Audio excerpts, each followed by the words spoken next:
Siguiendo las recomendaciones de la OIT, decía hace un momento, hay que hacer caso entonces a esa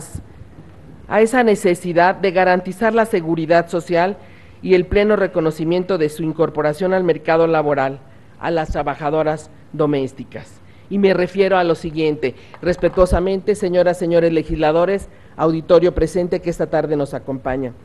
Mi intervención en esta audiencia pública, convocada por la Comisión de Trabajo y Previsión Social de la Cámara de Diputados del Congreso de la Unión, está enfocada al análisis de la situación y condición jurídica de los trabajadores y trabajadoras domésticos en el título sexto, capítulo 13 de la Ley Federal del Trabajo, y como consecuencia de ello en la presentación de una iniciativa de reforma que tiende a la ampliación de los derechos de las y los trabajadores domésticos. En la legislación vigente, estos trabajadores han sido contemplados dentro del título de los trabajadores especiales, ello debido a que la naturaleza de la actividad no corresponde a la obtención de algún beneficio o utilidad por parte de su patrón, pero no debe dejar de considerarse que la actividad que realizan sí constituye una actividad subordinada, que es uno de los elementos constitutivos en toda relación de trabajo. De esta manera,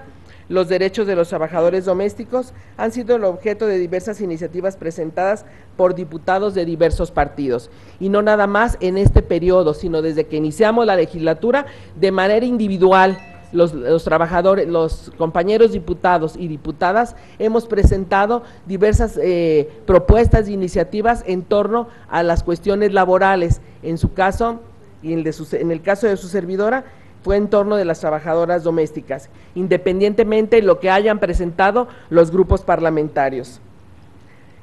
Es así que el contenido de iniciativas con propuesta de reforma por modificación o adición y derogación del citado capítulo incluye lo siguiente: la homologación de su salario al mínimo profesional y la aplicación de todas las disposiciones laborales que deriven del orden jurídico nacional e internacional. Esta propuesta consiste en adicionar dos nuevos párrafos segundo y tercero al artículo 331, que tiene por objeto garantizar la vigencia de la norma imperativa actual del pago de salario mínimo profesional a los trabajadores domésticos y su fijación por la Comisión Nacional de los Salarios Mínimos, agregando que la alimentación y hospedaje de estos trabajadores y trabajadoras no deberán considerarse como integrados al salario.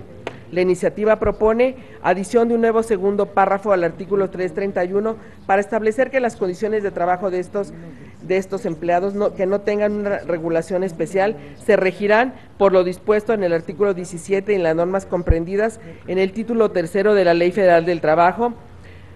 Jornada de trabajo, léase entre paréntesis, días de descanso, vacaciones, protección al salario, con excepción de las relativas a la participación de las utilidades de las empresas. Esto en virtud que su labor no constituye una actividad que reporte utilidades al patrón o patrona. En esta iniciativa de reforma también se propone que las condiciones de trabajo deberán hacerse constar por escrito, como lo disponen los artículos 24 y 25 en la ley de la materia.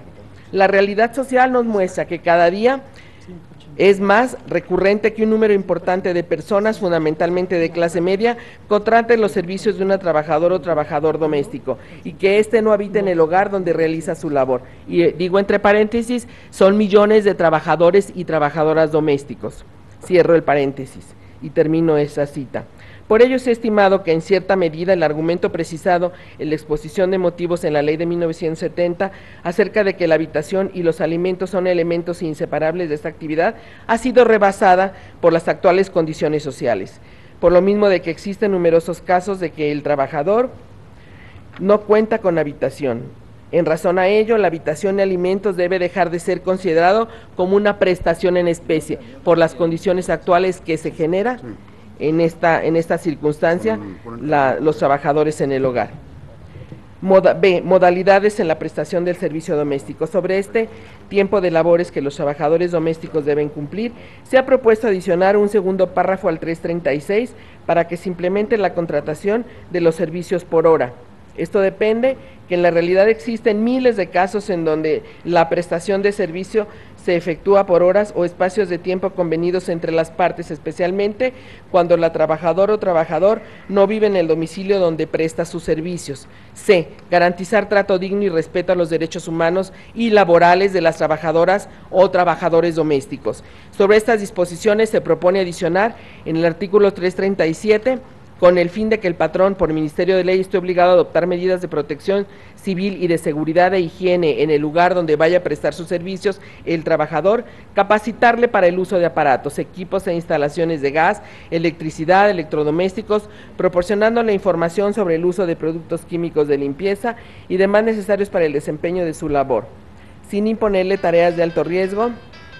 como subir varios metros de alto para limpiar paredes, techos, objetos varios, mover muebles demasiado pesados y otros menesteres similares ellos solos. De la misma forma se establece entre las obligaciones especiales del patrón el respeto a la identidad cultural del trabajador doméstico indígena, a su lengua, costumbres, ropa y participación en actividades comunitarias. Seguridad social. La iniciativa presentada por su servidora propone adicionar un nuevo artículo 338 bis a fin de establecer, conforme a los convenios que celebre el patrón o la patrona con el IMSS y la incorporación voluntaria de los trabajadores y trabajadoras domésticos al régimen obligatorio, que no haya confusión, es incorporación voluntaria con régimen obligatorio, no estoy diciendo incorporación obligatoria. En el régimen de seguridad social, en los términos por lo dispuesto en el artículo 13, párrafo primero, fracción 2 y 222, párrafo primero, fracción 2, inciso B, de la ley del IMSS, señalando además en forma imperativa la responsabilidad de los patrones de prestar todo su apoyo y cooperación para que estos trabajadores cuenten realmente con todos los servicios y prestaciones de seguridad social. D. Traslado de restos mortales del trabajador o trabajadora doméstica a su lugar de origen a petición de parte. En el caso de muerte del trabajador doméstico, se propone mejorar esta prestación contenida en el 339 con la adición de un nuevo párrafo segundo que establezca la obligación del patrón de sufragar gastos de traslado de sus restos mortales a su lugar de origen a petición de parte. En resumen, se propone claramente ampliar los derechos de este tipo de trabajadores, que en su mayoría son mujeres, y por tanto avanzar en la mejora de estos derechos, permitir mejorar las condiciones y calidad de vida para miles de familias cuya fuente de ingreso es el trabajo doméstico.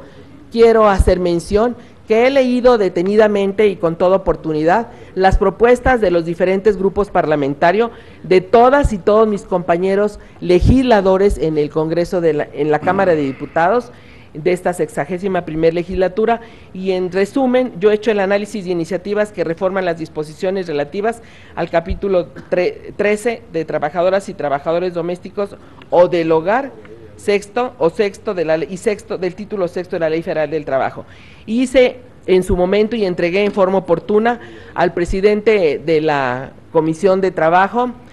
y al secretario técnico de la misma toda una sábana de comparación, de análisis en torno a esto, y también de las propuestas con la jurisprudencia necesaria para quienes son los especialistas en derecho también lo puedan consultar. Y en este momento hago entrega de nuevo al presidente de la comisión del resultado de estos análisis que su servidora hizo, donde se concentran todas las participaciones de los grupos parlamentarios. Es cuanto, y les agradezco su tiempo.